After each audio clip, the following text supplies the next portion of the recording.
ഇപ്പോൾ മന്ത്രി ബിന്ദു കൃഷ്ണ മാധ്യമങ്ങളോട് സംസാരിക്കും. ഏറ്റവും വലിയ സമ്പത്താണ് കുഞ്ഞുങ്ങളെ നമ്മൾ എങ്ങനെ മോൾഡ് ചെയ്ത് അവരെ മുന്നോട്ട് നയിക്കുന്നു, വളർത്തുന്നു. പ്രായോഗികമല്ല. അവിടെയും വൈവിധ്യവൽക്കരണവും പുതുസാധ്യതകളുടെ പ്രയോജനപ്പെടുത്തി ക്ഷീരകർഷകരെ സഹായിക്കാനുള്ള നൂതനമായ സാഹചര്യങ്ങൾ ആലോചിക്കുന്നുണ്ട്.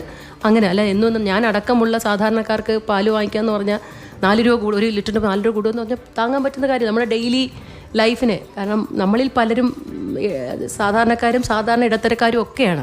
അവർക്കിത് ബഡ്ജറ്റ് മാനേജ് ചെയ്യാൻ പറ്റത്തില്ല. അതുകൊണ്ട് അത്തരം കാര്യങ്ങൾ ആ വകുപ്പിൽ ആലോചിക്കുന്നുണ്ട്.